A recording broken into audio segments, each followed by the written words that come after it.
నా పేరు సీమోను. నేను ఉప్పల్ నుంచి వచ్చాను. నా సొంతూరు ఆంధ్ర.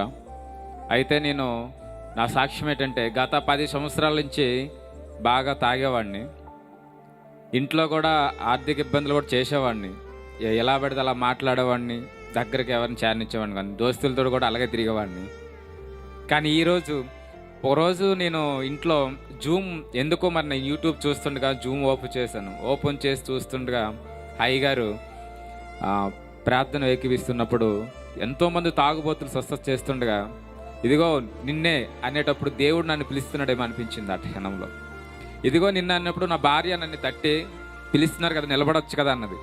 నేను నిలబడలే, అయినా మళ్ళీ కొట్టింది నా భార్య. కొడితే సాటుతో ఉన్నోడు నిలబడి చేతులు పైకెత్తి నేను ఇలాగే నిలబడి ఆయన ఏమంటే అదే అన్నాను. అప్పుడు నన్ను స్వస్థపరిచే అంటే ఈ 10 సంవత్సరాలు తాగుబోతు సూర్యనారాయణ ఈరోజు విడుదల పొంది స్వస్థత పొంది సీమోనుగా మారి మీ ముందుకు వచ్చాను.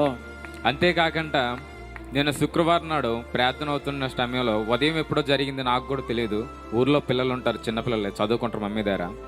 స్కూల్లో పాప కళ్ళు తిరిగి పడిపోతే ఆ విషయం నాకు తెలియదు. నేను ఇప్పుడు పిల్లలు చూడకుండా 3 సంవత్సరాలు అవుతుంది, నేను పోలేదు ఇప్పటికీ. కానీ ఇప్పటికీ నాకు ఆశ ఉంది, నేను పోలేదు. కానీ భగవంతుడు ఎప్పుడు అనేది నేను ఆయన తండ్రి మీదకి విడుదల చేశాను.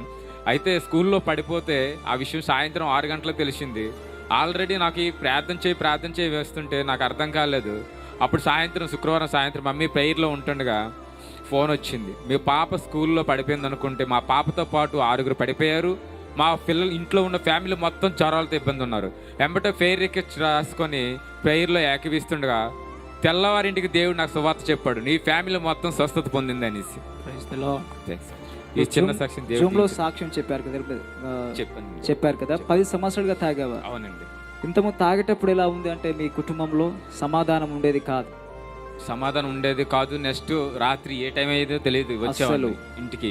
కానీ ఇంటికాడ ఏంటంటే తాగి వచ్చాను కదా, ఇంట్లో పెద్దవాడిని భయం, ఏమంటాను కొడతానేమనేసి. ఇప్పుడు ఎలా ఉన్నారు? ఇప్పుడు నో ప్రాబ్లం, సంతోషంగా ఉంది, సమాధానంగా.